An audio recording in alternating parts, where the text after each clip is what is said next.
Good morning, good afternoon, good evening, good night. Depending on where you are in this world, God bless you.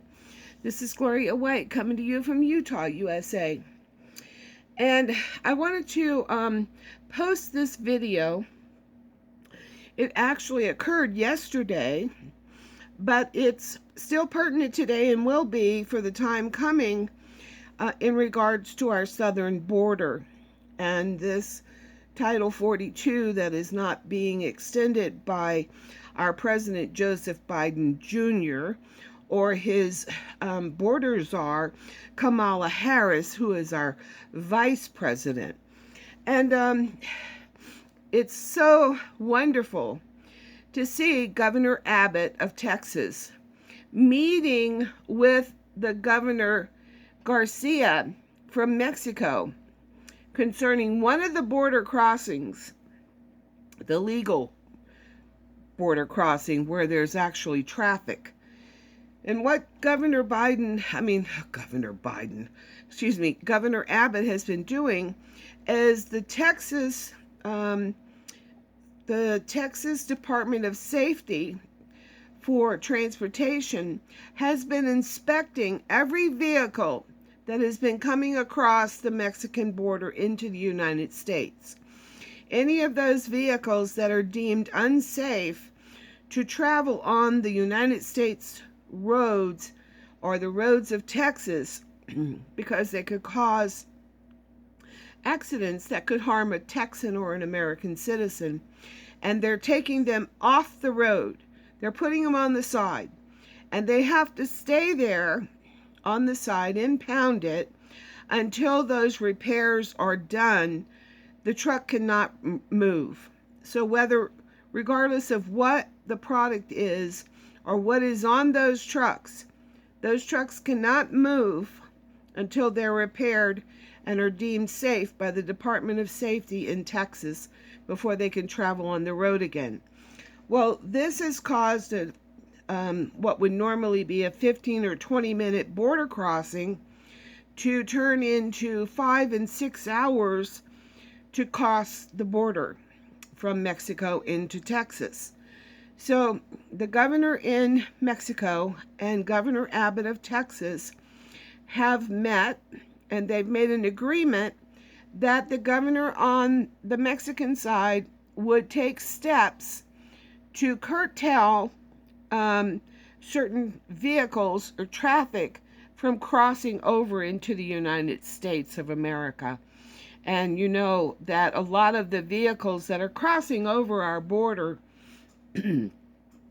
are carrying illegal immigrants, or they're sex trafficking children and women and boys into the United States. And there's a lot of drugs that are crossing over into the United States.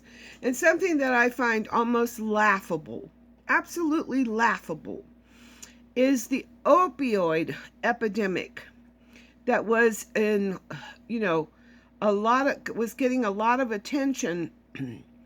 And President Trump did a lot of work in trying to reduce the amount of opioids that were available to people, and people who had become addicted through no fault of their own, because maybe they had an accident and they had pain that just kept going and turned into, from what they call acute pain, which is from an immediate accident, and to when it turns into a pain that's going on and on and on, which is known as chronic pain.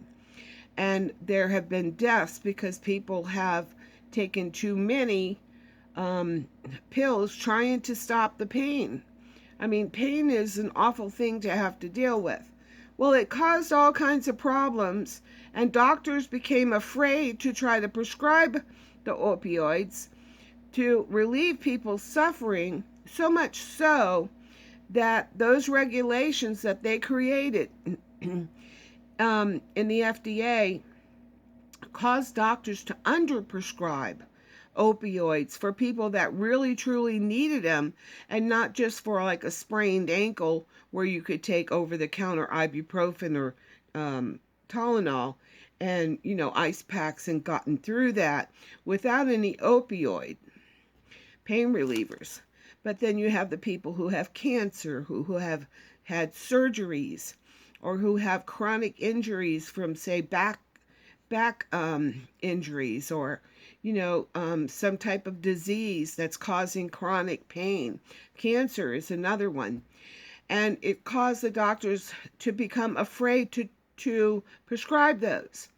But yet and still, now our Biden administration is doing nothing and is the least bit concerned regarding fentanyl that's coming over the border. And just one vehicle that they stopped at the border contained enough fentanyl to kill every man, woman, and child in America. That one truck. And there are multiple trucks coming over our borders. And we have so many people in America dying from fentanyl overdoses. They're not just selling the fentanyl tablets, they're putting it in other drugs that they're making. Like, what's something they're making? Quaaludes. What is something else that they're making? Oh, they're lacing it into marijuana that they're selling. They're putting it in other drugs, and like making their own medicines, and they're selling them to people on the street. And it's killing people because fentanyl is so powerful. Just a small amount of it is enough to stop your heart and arrest your breathing, and then you die. But they're not concerned with stopping that at the border. But they want to control our medical system. They want to control our medical doctors. They want to tell our doctors what you can and cannot prescribe. Not only is it just the opioids that they were doing, but now we have been seeing, since COVID has broken out, that they are limited as to what they can prescribe to their patients to treat COVID, according to the CDC and the FDA and Dr. Anthony Fauci. And if you have ever noticed, or maybe you've never noticed, that the people that are making these decisions are not practicing physicians. Some of them don't even have a medical degree of any sort, but they are making the decisions as to what should be used to treat a medical disease. So these are things that are happening in our country that we need to stay aware of. And if you think that as a Christian, you should not be opening your mouth and opposing these things that are occurring, you are very, very wrong. And you haven't been reading your scripture. We are not to just sit down, lay down, and take it. We were supposed to remain peaceful. The shoes, the sandals, in peace. We walk in peace. That doesn't mean that we cannot protest. That does not mean we cannot contact our government officials and voice an opinion saying, we don't like this, we don't want you doing that, we want you to do this. We want to allow open discussion of the available treatments that people have been using to combat certain diseases, or to stop the fentanyl from coming over our border. And Title 42 is going to be expiring.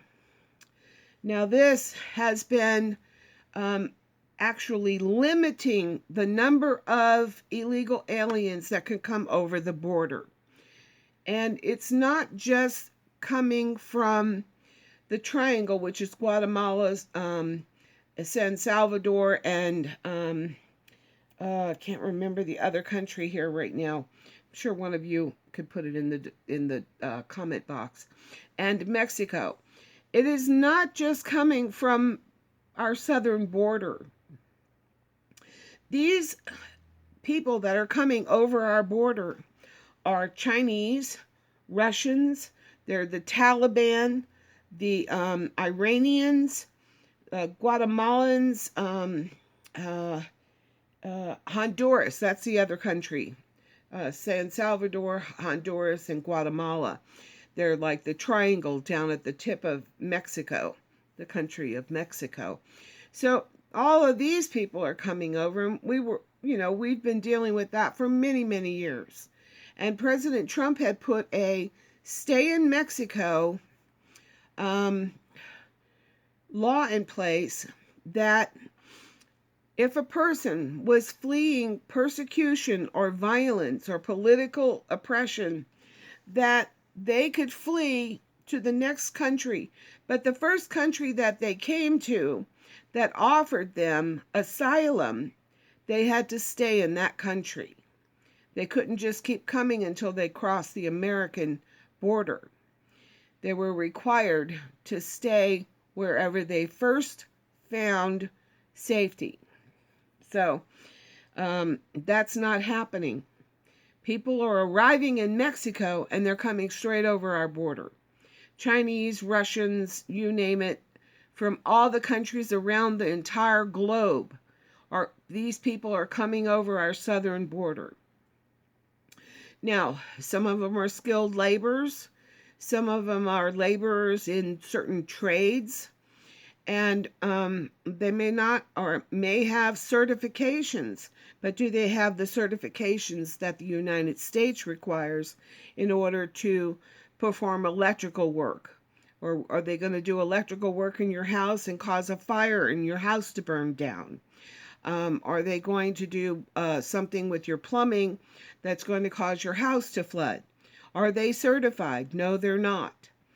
But they may have done that work in their country, where other countries in the world don't have the same type of requirements and regulations that provide safety to its citizens in regards to different types of occupations. Like, you wouldn't want a doctor to come from Mexico who was, working in his village, setting bones and treating someone with an herb or something, to come here to America and walk into a hospital or set up a medical clinic and start practicing medicine without having acquired the medical degree from America. And it's the type of thing. So what kinds of jobs are they taking? They're taking the lower paying jobs. So those are jobs that are lower class, the poor in this nation, that they fill. The ones that don't have a lot of education. The ones that are in the lower class of the middle class. They're filling those jobs. And just like with all of our manufacturing that we used to do here in America, and America used to be totally self-sufficient in that anything that a person in America would need, we made it here in America.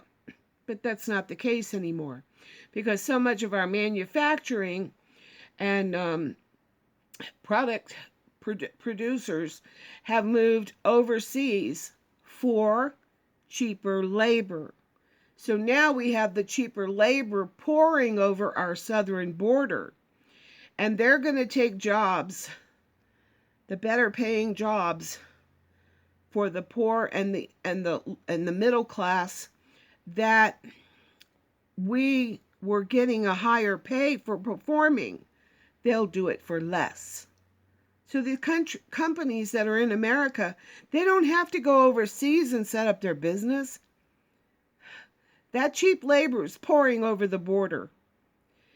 But do you think that's going to save Americans money? No, it's not.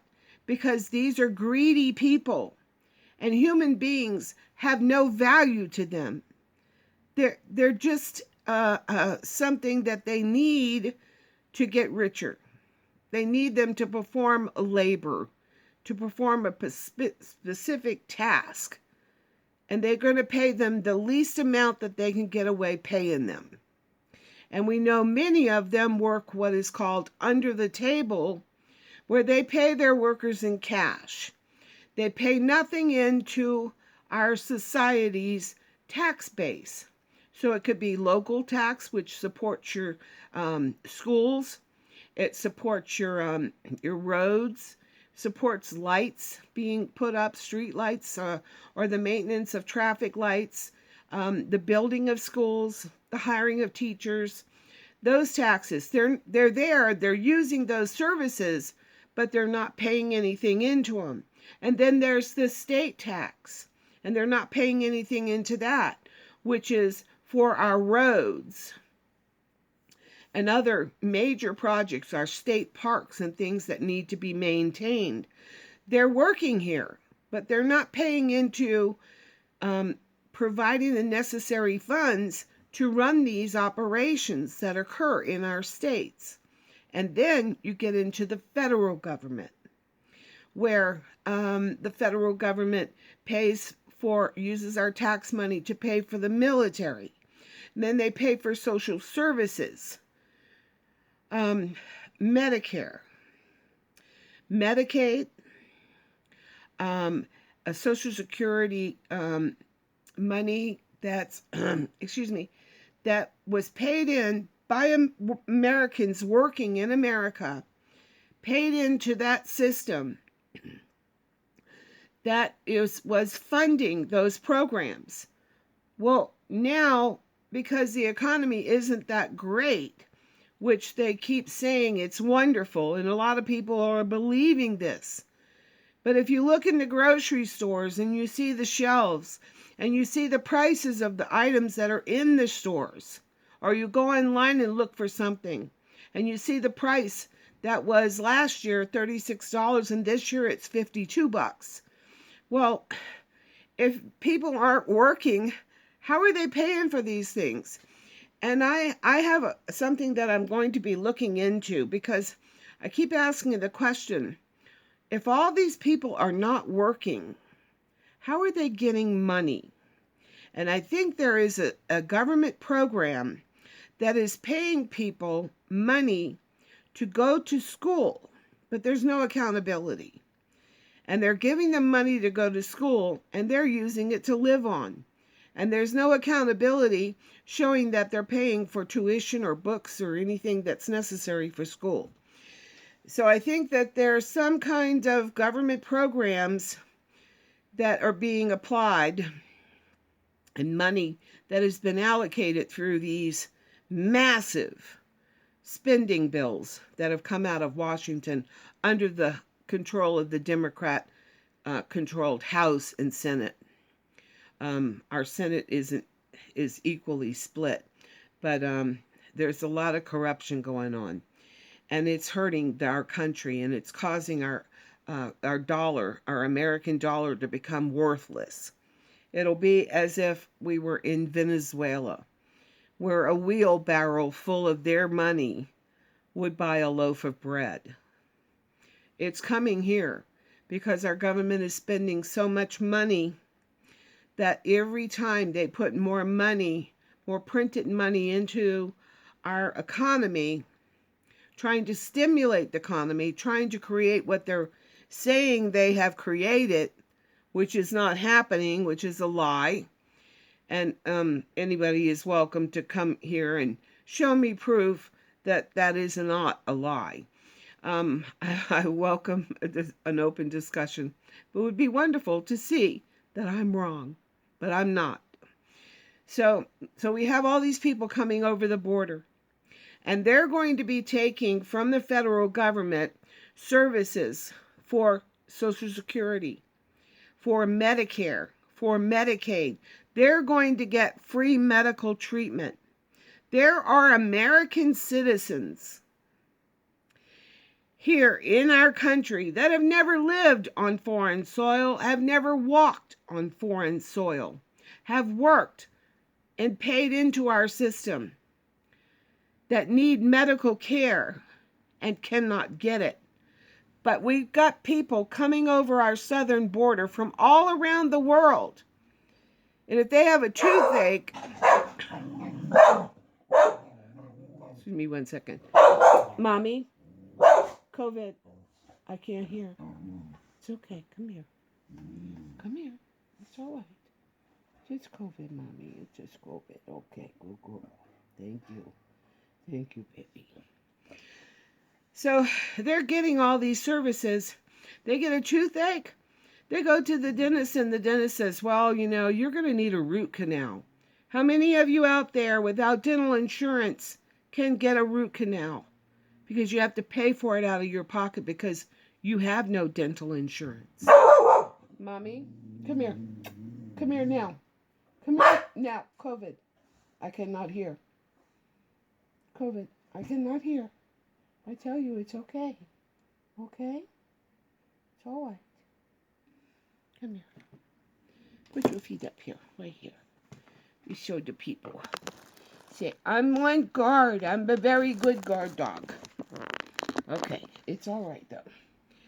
Anyway, so these people that are coming over our border who have never paid a dime into our system, who will eventually never pay a dime into our system because they'll work under the table.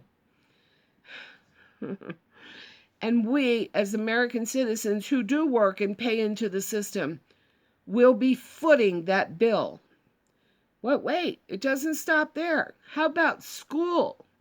We have all these children that are coming over the border without parents. They're needing to be cared for. The government are paying caretakers to care for these children whose parents are still in Mexico, wherever, that have come over the border. We're paying for the caretakers. We're paying for them to live somewhere. And they're going to public schools. Well, they don't speak English. There are people coming from all around the world, so there are, at least if you took just 157 countries, if there are 157 different languages, are we hiring teachers to teach those children in their home language? Yes, we are. Does that take away funding from the teachers that speak English, that teach our English-speaking children? Yes, it does. Does that cause the schools to not have enough money to buy new books, to invest in computer systems that allow our children to learn more? We're paying the price. The American people are paying the price. The people that are coming over the border are not paying anything. You could say they're not illegal immigrants. They're freeloaders. And then they don't have a place to live. So our government is taking the funds for Americans who are disabled and under a certain level of income that need help to keep a roof over their head, will be being put off of those programs to allow more of the illegal freeloaders, that's what they should be calling them, illegal freeloaders, to have a roof over their head. You've been downtown in your cities. You've been in cities and you've seen tent cities where American citizens with children are living in tents. They don't have a solid roof over their head. What are we doing to get roofs over their heads? What about our veterans who have post-traumatic stress disorder that keeps them from being able to hold a job? They're living on the street.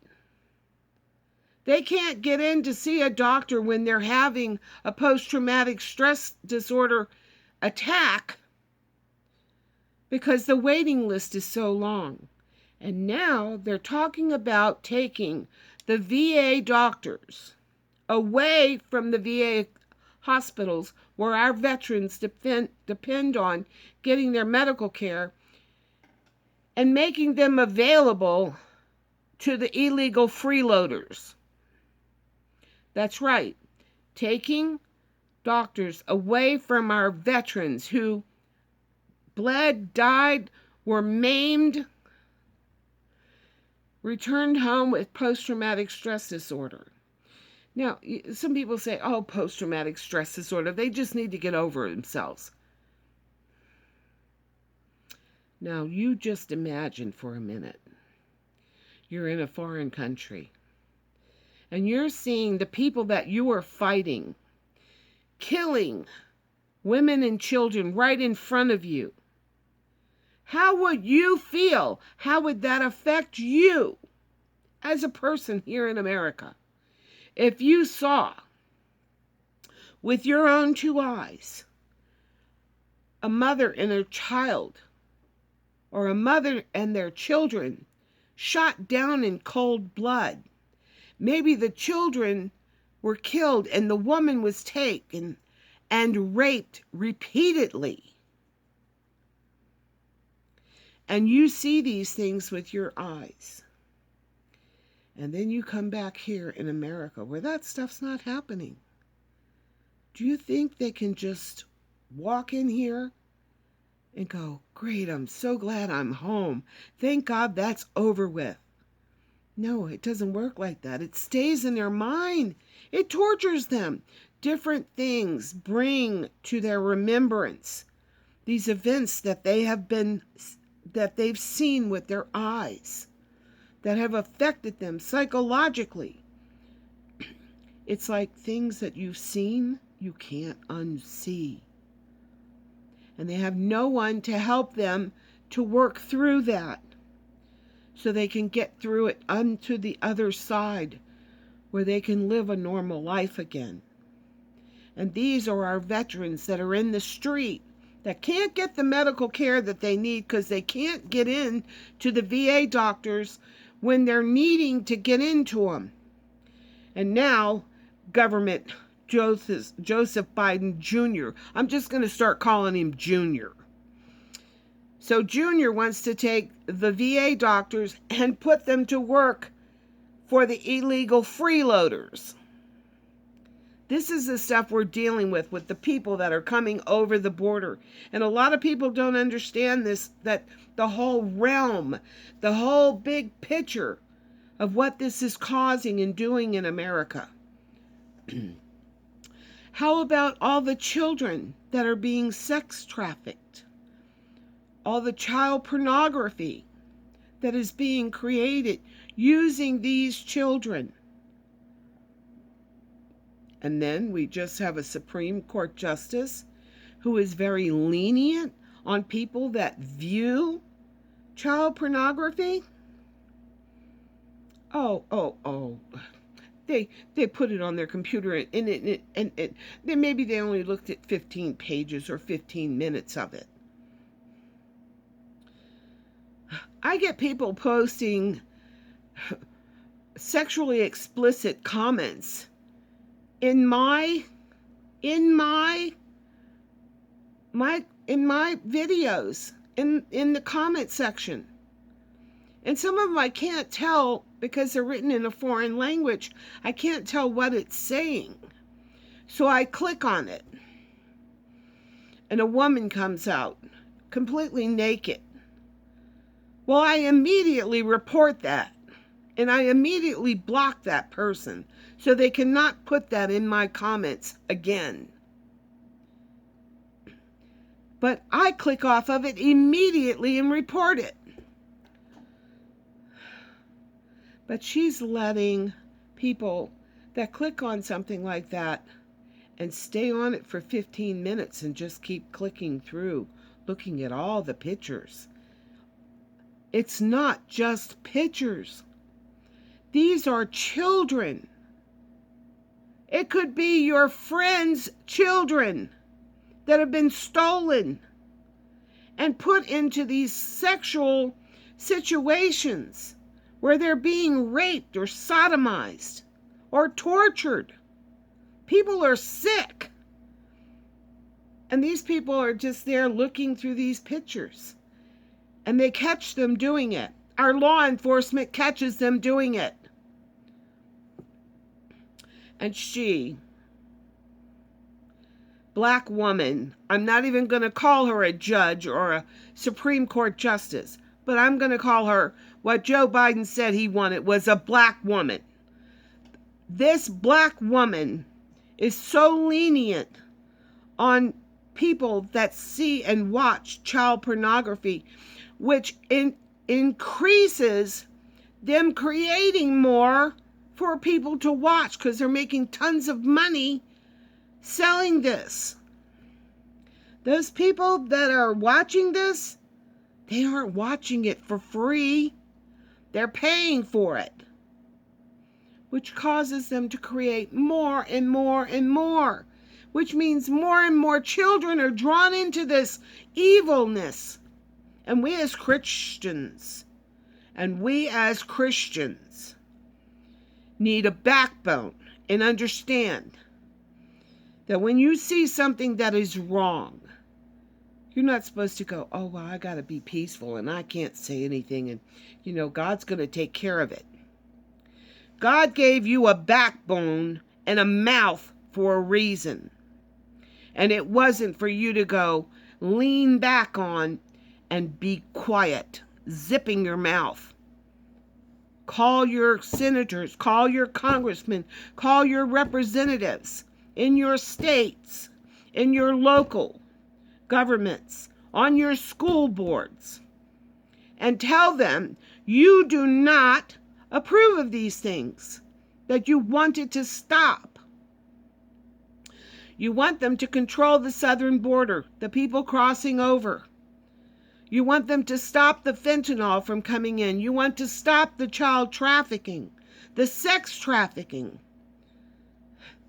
The people pay coyotes to bring their children over the border for a better life.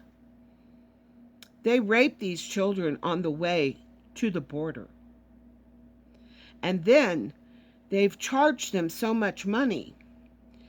And if you've ever listened to Ted Cruz, they give them different colored wristbands, which show how much they paid. And then once they get into America, they charge them more so they get a different colored wristband to what they still have to pay the coyotes for bringing them over the border, which pushes them into sex trafficking or into peddling drugs on the streets of America. People, open your mouth. You are a Christian, and we are to stand against these things. Not violently, peacefully,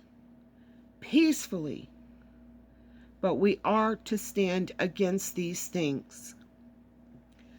What do we tell people that we are trying to bring to Christ? Turn away from the sin. Turn away from doing that. God loves you.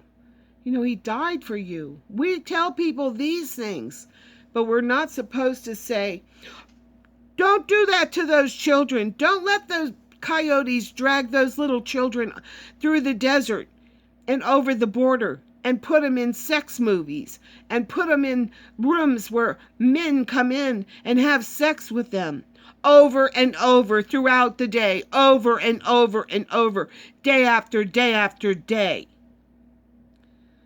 You think you're supposed to be quiet? You are very wrong. You are so wrong. You just pretend, look up and tell God, I'm not doing anything about that. I'm not going to say anything. I'm not going to oppose that, God. You can take care of it. Are you really going to stand before God and say, I was waiting for you to do something? I'm attaching the video with Governor Garcia from Mexico and Governor Abbott from Texas. And they've signed agreements.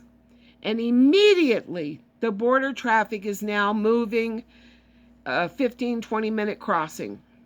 And other governors are already calling Governor Abbott to work out situations and making accommodations to allow the good to come over the border and the bad to stay out. Because Junior is not doing anything. And cackling Juniorette is not doing anything. Neither one of them have even gone down to the border to see what's going on. That's how concerned they are. And as always, I love you. Don't sit on your butt. Open your mouth. Grow a spine. Grow a spine. And in Jesus' name, I bless each and every one of you.